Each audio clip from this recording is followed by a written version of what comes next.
அஸ்ஸலாமு அலைக்கும் வணக்கம் ஃப்ரெண்ட்ஸ், வெல்கம் டு லைட்டிங் சமையல். இன்றைக்கி நம்ம கிச்சனில் என்ன ரெசிபி பார்க்க போகிறோன்னா, கிட்ஸோட ரொம்பவே ஃபேவரட்டான ஒரு ரெசிபி தாங்க பார்க்க போகிறோம். ஓரியோ பிஸ்கெட் வச்சு எப்படி ஓரியோ புட்டிங் ரெடி பண்ணுறது தாங்க பார்க்க போகிறோம். வீடியோவை லாஸ்ட் வரை ஸ்கிப் பண்ணாமல் பாருங்கள். இதுக்கு கம்மியான இன்க்ரீடியன்ஸ் தான், கம்மியான செலவுலேயே சூப்பரான புட்டிங் ரெசிபி ரெடி பண்ணிடலாங்க. 2 பேக்கெட் ஓரியோ பிஸ்கெட் எடுத்திருக்கேன், 2 கப் பால், 1/2 கப் சர்க்கரை, 3 டேபிள் ஸ்பூன் கார்ன்ஃப்ளவர். இதுதாங்க இதுக்கு தேவையான பொருட்கள். பேனில் 3 டேபிள் ஸ்பூன் கார்ன்ஃப்ளவர் சேர்த்துக்கிறேங்க. கூட 1/4 கப் பால், 2 கப் பால் இருந்து 1/4 கப் பால் எடுத்து சேர்த்திருக்கேன். பால் சேர்த்து நல்லா மிக்ஸ் பண்ணி கெட்டி இல்லாமல் நல்லா மிக்ஸ் பண்ணிடலாங்க. நான் 2 பேக்கெட் ஓரியோ பிஸ்கெட் எடுத்திருக்கேங்க. இந்த ரெசிபிக்கு அந்த 2 பேக்கெட் பிஸ்கெட் இருந்தால் போதும்.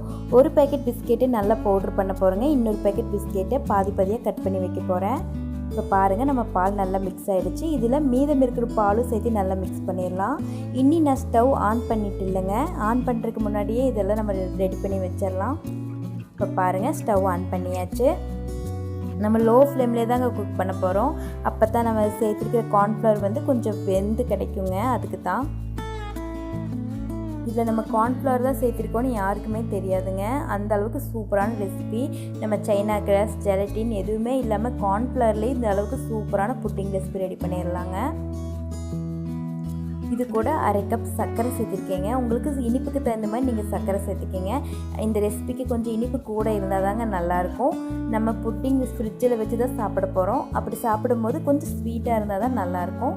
சர்க்கரை சேர்த்து நல்லா மிக்ஸ் பண்ணிடலாங்க. நான் பால் ஏற்கனவே காய்ச்சி ஆற வச்ச பால் தாங்க சேர்த்துருக்கேன்.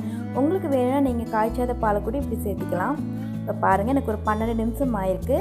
பால் எந்த அளவுக்கு கெட்டியாக இருக்குன்னு பாருங்கள்.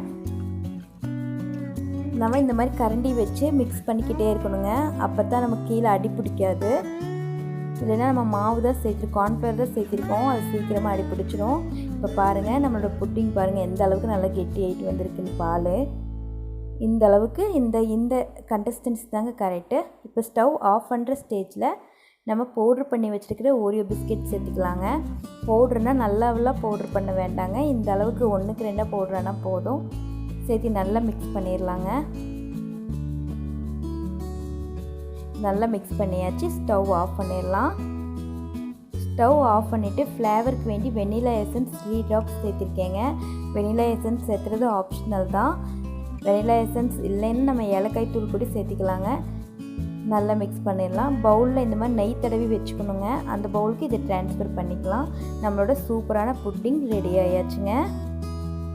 மேலாக நம்ம பாதியாக கட் பண்ணி வச்சுருக்கிற ஓரியோ பிஸ்கெட் சேர்த்துக்கலாங்க. நம்ம புட்டிங் செட் ஆகி சாப்பிடும்போது இது வாயில் கடிப்படும், அது நல்லாயிருக்கும். மேலாக லைட்டாக சர்க்கரை சேர்த்திருக்கேங்க, லைட்டாக தூவி விட்டுருக்கேன், ஆப்ஷனல் தாங்க. இப்போ இது ஒரு 3 மணிலேருந்து 4 மணி நேரம் ஃப்ரிட்ஜில் வச்சு எடுத்துக்கலாங்க. நம்மளோட சூப்பரான புட்டிங் நல்லா செட் ஆகி வந்திருக்கு.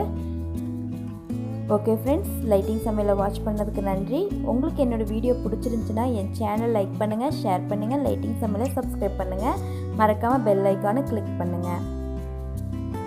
இது ரொம்பவே சூப்பரான ரெசிபி, கிட்ஸுக்கு ரொம்பவே பிடிக்கும். கண்டிப்பாக ட்ரை பண்ணி பாருங்கள். நன்றி.